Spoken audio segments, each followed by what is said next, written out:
президент, и за информацию, и за ваше предложение. Пожалуйста, выступление господина Моди, премьер-министра Республики Индия.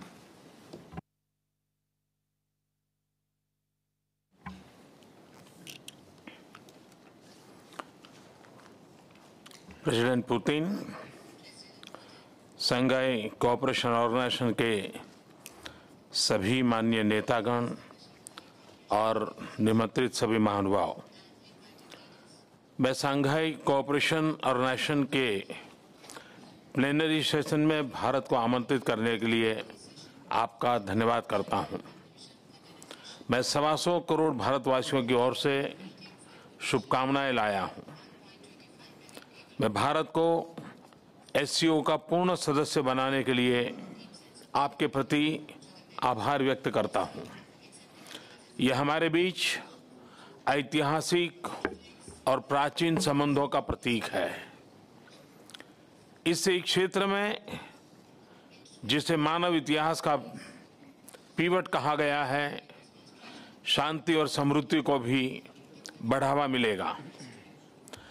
भारत की सदस्यता यूरेशिया के विभिन्न क्षेत्रों को फिर से जोड़ने और एकीकृत करने के हमारे साझे दृष्टि को आगे ले जाएगा।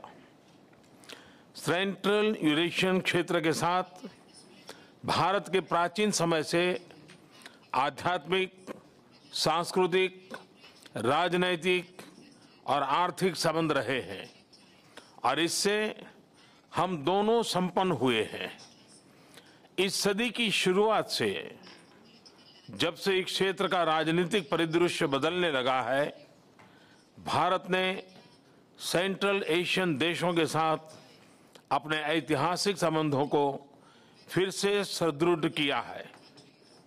सेंट्रल एशिया के सभी 5 देशों की मेरी वर्तमान यात्रा इस बात का प्रतीक है कि भारत इस क्षेत्र को कितना महत्व देता है।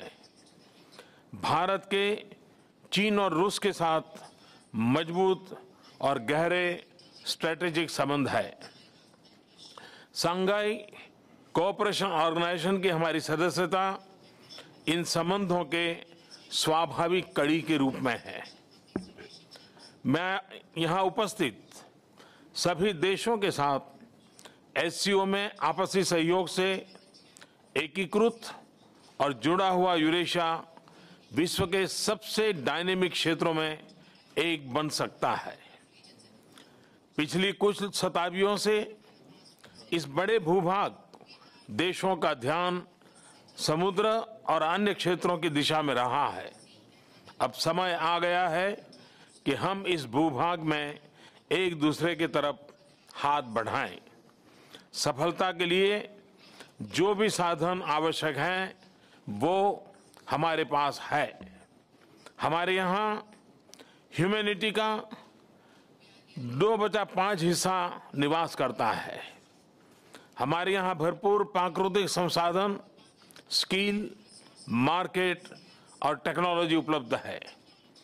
भारत एक ऑब्जर्वर के रूप में एससीओ की गतिविधियों में सक्रिय रूप से भाग लेता रहा है। आने वाले समय में भारत इस क्षेत्र में यातायात और संचार को उन्नत बनाने में सहयोग देने के लिए तैयार है। हम यूरोप के उत्तरी कोने से एशिया के दक्षिणी समुद्री तट को फिजिकल और डिजिटल कनेक्टिविटी नेटवर्क से जोड़ सकते हैं।